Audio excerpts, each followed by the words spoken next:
Oke lah, anak-anak muda sebagian dikirim ke Jepang lah kan. Nah, tapi kan yang tersisa ini kan masih banyak sekali nih. Iya. Itu gimana Ya, kira-kira? kita membangun gini, ada konsep-konsep yang masih salah berpikir tentang universitas.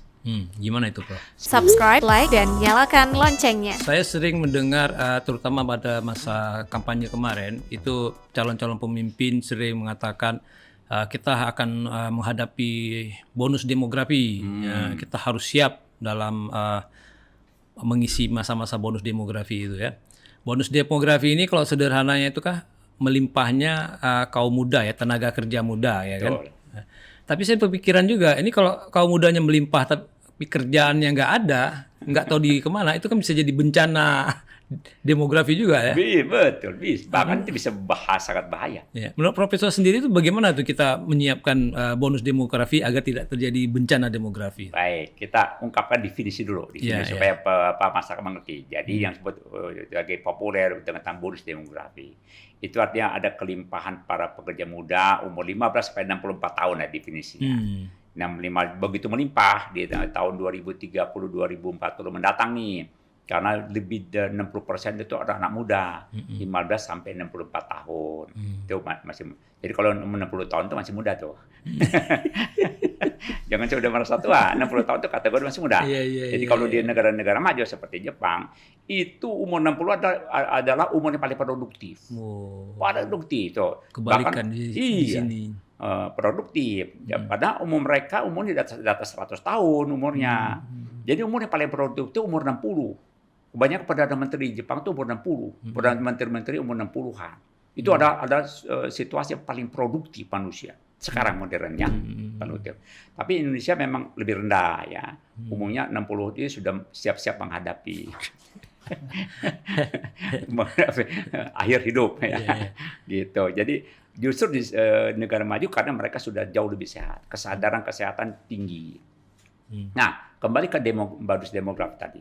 Memang berdasarkan data-data dunia bahwa di tahun 2030-2040 itu Indonesia akan melimpah tenaga kerja muda. Oleh karena harus ditangani dari sekarang, tidak bisa bermain-main dengan itu. Sebab kalau tidak mampu menangani pemuda-pemuda yang hebat-hebat masih gagah-gagah masih belia ini, itu gagal kita total. Bisa menimbulkan bencana besar. Kenapa? Banyak pengangguran. Tentu kalau anak muda banyak bisa kejahatan, ya. Karena kemiskinan muncul. Kemiskinan muncul menimbulkan problem karena kemiskinan juga dari hadis Rasul kan menjadi kekufuran juga, ya. Itu problem. Nah, oleh karena itu ke depan harus diantisipasi dari sekarang juga. Karena kaum milenial, generasi Z, demikian banyak pada saat ini ditangani dari sekarang. Apalagi nanti bersamaan menghadapi Indonesia Emas 2045 nih. Waduh, Indonesia 2045 jangan dibayangkan seperti masnya benar-benar tulen. Ini bisa emas palsu nih. Ini mas kawin ini. Mas kawin. Bisa emas palsu kalau gagal kita menangani dari sekarang. Oleh karena itu, tangan dari sekarang. Maka saya buru-buru dari sekarang mengantisipasi untuk bekerja di negeri lain dulu lah. Karena yang gini, ada konsep-konsep yang masih salah berpikir tentang universitas. Gimana itu, Prof? Semua berlomba-lomba masuk universitas. Saya perhatikan, saya berjalan ke Cina, ke Guangxi, ke Guangdong. Itu bukan universitas terbuka yang dibuat, bukan. Tapi kebanyakan politeknik yang dikembangkan tuh, vokasi sebenarnya. Sebentar, Prof. Saya potong sedikit. Nah, di Aceh sendiri ini universitas banyak sekali, Prof. Itu dia. Universitas negeri saja itu kalau tidak salah saya sekitar 12 tersebar di seluruh Aceh. Itu yang negeri, belum lagi yang swasta dan sebagainya. Dan itu dalam setahun mereka bisa 2-3 kali wisuda. Itu ada puluhan ribu dikeluarkan semacam dari pemerintah. Pada kemana semua itu nanti kan? Itu bisa menjadi bencana itu. Ya, itu dia. Bisa menjadi bencana. Kenapa? Mereka tiba-tiba setelah theoretical di kampus didapatkan, begitu aplikasi nggak ada pekerjaan. Karena tidak disiapkan untuk itu. Asik dengan membangun universitas, membangun orang, lupa dengan outputnya. Bagaimana juga outcome-nya. Bagaimana bisa diaplikasikan. Tadi balik ke cerita Prof di Cina tadi, Prof. Di Cina. Saya jalan-jalan ke India dan Cina. Ternyata di sana yang terbanyak adalah politeknik, semacam politeknik. D1, D2, D3. Baru saya ngeh juga. Iya juga, mereka pengisi industri. masih muda-muda belia. Mereka ada industri mobil, industri elektronik, industri chip, segala macam. Anak-anak muda itu kelihatan SMK, Politeknik, D1, D2, D3 itu ya, mereka pekerja-pekerja produktif. Itu yang dipakai. Bukan masuk universitas, bukan. Mereka bekerja di vokasi, jadi mereka aplikatif langsung untuk mengisi industri-industri. Itu yang kita tidak jalan. Saya melihat begitu. Jadi oke lah, jadi lulus S1, punya gelar ST atau gitu, SI gitu ya. Tapi mereka akan frustasi, mereka tidak dapat pekerjaan. Karena dan dia tidak kreatif. Karena tidak tahu apa yang harus dikerjakan. Karena semua pelajaran terlalu umum. Dia tidak punya spesialis, saya ahli elektronik, saya ahli digital, sistem, atau mekanik. Dia tidak ada bisanya. Dia tahu ilmu pengetahuan ansih sebagai ilmu pengetahuan umum. Tapi dia tidak punya keahlian. Itu dia akan frustrasi, gagal dalam kehidupan. Apalagi kan kecenderungan kampus-kampus kita itu belajarnya di kelas terus. Iya, itu dia. Jadi cuma hafalan-hafalan, konsep-konsep, cuma praktisnya itu nggak punya skill. Ada, sayang-sayang. Itu maksudnya dipraktekkan itu sehingga ilmu tidak mengendap di otak, capek otak kita. Tapi begitu di aplikasi itu mengalir tuh, yang ada di otak, di theoretical di kampus itu mengalir. Oh begini cara menerapkannya, ternyata beda ya. Iya beda dong. Kasus lapangan beda-beda kasusnya. Harus bagaimana theoretical apa yang cocok dengan aplikasinya. Begitu. Saya punya kekhawatiran juga nih, Prof, dengan masa depan Aceh ini, anak-anak muda Aceh ini kan, karena di Aceh kita nggak punya industri kan, minim lah, sangat sedikit. Kita nggak punya industri pabrik, nggak ada, industri wisata kecil dan sebagainya lah. Jadi dengan jumlah tenaga kerja yang melimpah ini itu gimana rasanya ya gitu kan, akan ada banyak pengangguran terdidik. Betul. Gitu. Makanya saya membuat program sendiri kemarin dengan Jepang itu. Saya mengharapkan ini zaman global nih sudah beda nih, tidak semata-mata kita melihat dari Aceh semata. Lihat di dunia lain dong, karena mereka membutuhkan. Jepang itu membutuhkan tenaga kerja muda yang banyak dan mereka benar-benar butuh. Maka dia kontak ke saya. Pasalnya bisa mencari orang lulusan SMK atau SMA bisa bekerja di Jepang. Oh bisa, mengapa tidak? Kami juga membutuhkan, sama-sama butuh kan? Artinya cocok lah, sama-sama butuh, mereka butuh, kita pun butuh. Maka saya buat program untuk magang ke Jepang. Gaji lumayan, 20 sampai 35 juta rupiah per bulan. Nah kemarin season pertama saya buka, batch pertama saya sebutnya. Kemarin terdaftar 40 orang dari Aceh. Tapi yang terterima cuma 17. Karena yang lain tidak memenuhi syarat. Kesehatan mereka kurang prima, ternyata mereka ada bolong di paru-parunya menunjukkan mereka merokok ya. Tolong masyarakatnya jangan merokok. Kalau merokok repot itu, paru-parunya bolong. Begitu orang Jepang tidak peduli, begitu ada titik bolong sedikit di paru-paru langsung dicoret. Kemarin dari 40 yang pendaftar, ya periode batch pertama itu 17 diterima. Alhamdulillah ini pun diterima. Alhamdulillah saya sangat senang, sangat bahagia. Sedikit sekali yang lolos ya. Sedikit lagi. Pintar-pintar, tapi kesehatan kurang. Nah itu tadi cerita Prof tadi ya, di Jepang 60-an masih sehat, di sini 20-an udah mulai sakit-sakit kita. Betul. Tapi ini alhamdulillah pertama 17 orang, mudah-mudahan mereka saya akan hantarkan mereka langsung ke Jepang. Karena saya pengennya melihat real mereka, orang tua mereka takut anak kami disiksa segala macam. Tidak ada. Tidak ada maling. Tukang kunci nggak laku sana. Kunci nggak laku. Dan polisi juga nggak laku. Polisi juga nggak laku karena tidak ada maling. Gitu. Jadi aman lah. Insya Allah percayalah pada taman. Kecuali ada perubahan yang berarti mungkin banyak orang asing juga akan berubah tuh. Orang Jepang banyak orang yang datang akan berubah juga mungkin kultur yang sudah terbangun. Jangan khawatir lah. Dengan demikian, mereka mengharapkan tahun ini 150 orang dari Aceh muncul ke sana. 150 orang. Tolong ditunggu nih. Tolong daftarkan semua. Kalau umur kayak saya nggak bisa lagi, Bro. Orang bisa jadi manajer. Manajer, gajinya gede. Ya, jadi gini, tolong daftar sebanyak-banyaknya. Bahkan saya bisa negosiasi di atas 1.000. Saya bisa negosiasi di atas 1.000 orang. Kalau memang mungkin kan berprestasi. Artinya gini, mereka juga nggak percaya begitu saja. Ini orang bisa bekerja atau enggak? Artinya begini, kalau bagus, cekatan, sehat, gembira dalam bekerja, mereka nanti dia training lah bagaimana bekerja seperti orang Jepang. pengertian gembira dalam bekerja ini gimana, Prof? Artinya Kalau kerjaannya membosankan atau berat, kan susah, Prof, gembira. enggak juga. Gimana Saya konsepnya? mengalami itu. Itu pekerjaan saya sangat berat, riset saya sangat berat. Tapi dibuat gembira suasana karena memang orang sana, sensei saya selalu memberikan suatu semangat. Hai Saniswang, gambati kuda saya dayo, kamu kerja keras. Hai Yorosiko negatif mas, saya siap untuk bekerja keras. Dia memberikan semangat terus-menerus. Bermakan bersama mereka, olahraga bersama, diskusi bersama. Iya. Kalau makan siang itu kami ramai sama-sama di restoran atau di sekudo. Sekudo itu bahasa di sini apa tuh? Apa di kampus apa? Kantin. Kantin. Di kantin ngobrol sama-sama. Begitu lab di sana nggak boleh bicara. Ya. Kerja, istirahat, ngobrol. Tapi begitu kerja masuk ke lab semua bungkam. Semua bekerja dengan masing-masing. Itu disiplinnya itu yang harus kita bangun. Nah, ini kebiasaan harus dibangun juga di sini. Nanti latihan dengan saya akan melatih bagaimana sebelum kerja, dilatih dulu selama 3 bulan. Sekaligus berbahasa Jepang. Bahasa sederhana, tidak rumit-rumit seperti bahasa saya dulu, bahasa textbook. Kali ini bahasa hari-hari. Semacam daily conversation, ohe gozaimasu, konnichiwa, gitu, sederhana. Jadi tidak rumit-rumit. Artinya dia bisa disuruh oleh bosnya, kalau disuruh ini bisa ngomong gitu. Ataupun sekarang pun kan sudah ada Google Translate. Ya, lebih dipermudah. lebih dipermudah. Dan demikian sederhana lah sekarang itu enak sebenarnya. Manfaatkan dengan baik. Saya bisa negosiasi di atas 1.000 orang kalau mau, harus terbukti bagus dulu bahwa tidak orang Aceh bisa bekerja dengan bagus. Dan dari sana mereka menimba, sudah mendapat skill. Nah, setelah pulang ke Indonesia, bisa bekerja di sini, kita bangun industri. Saya ingin, karena bonus demografi nih, orang Jepang juga butuh membangun industri di Aceh. Nah, dimanfaatkan punya skill tadi itu.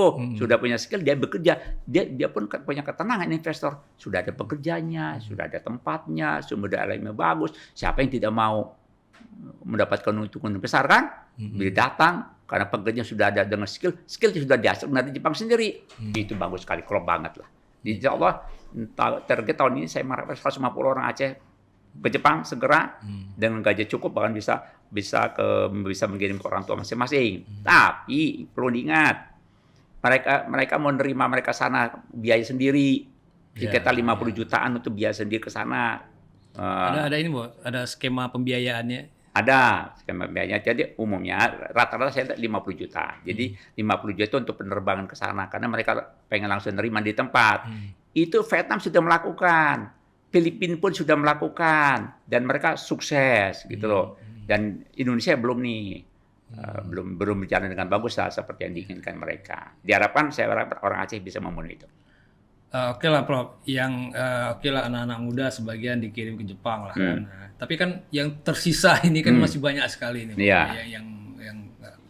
yang belum kesempatan. Itu gimana kira-kira? Kita membangun bisnis UMKM lah di sini, anak-anak muda.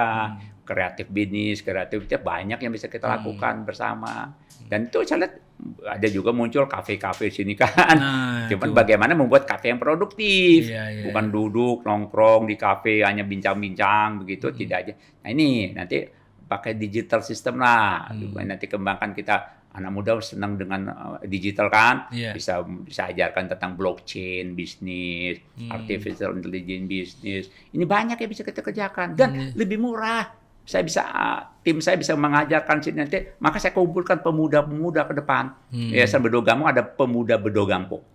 Nanti itu sudah ada kantornya. Mereka kumpul di situ, saya bangun bagaimana membangun bisnis blockchain. Bisnis yang melalui ini saja nih, melalui handphone. Bagaimana dia?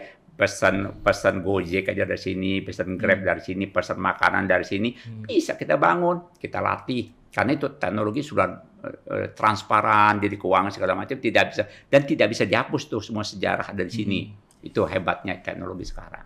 Ya, tapi kan mungkin ini yang klasik, Prof, ya, terkait dengan pendanaan lah kan. Orang-orang sekarang, anak muda sekarang kalau kita suruh wirausaha atau apa kan bilangnya nggak ada dana gitu kan. Itu selalu ya. Itu selalu. Tapi kan sebenarnya juga belum tentu kalau ada dana mereka juga bisa. Sama sekali salah. Sama sekali salah itu. Sebenarnya dana akan datang sendiri justru.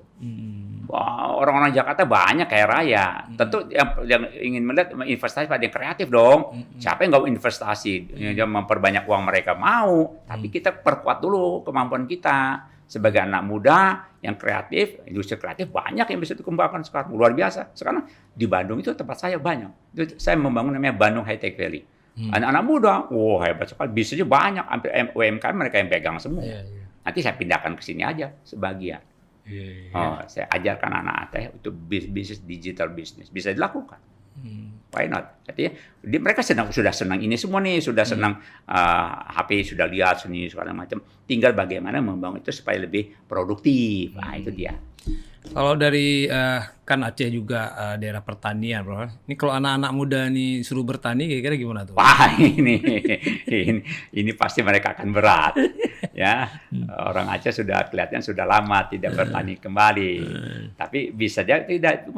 Itu Pak Jawa Barat gubernurnya mengatakan milenial, petani milenial. Begini ternyata. Atau jangan-jangan tuh indah di jargon saja nggak, bro? Enggak juga, ya memang butuh waktu dong. Orang selama orang anak muda tidak bertani tiba-tiba suruh bertani kan susah. Biasa dimanjakan orang tuanya tinggal makan sudah ada kan. Sekarang jadi petani itu anak saya udah jadi petani itu anak saya.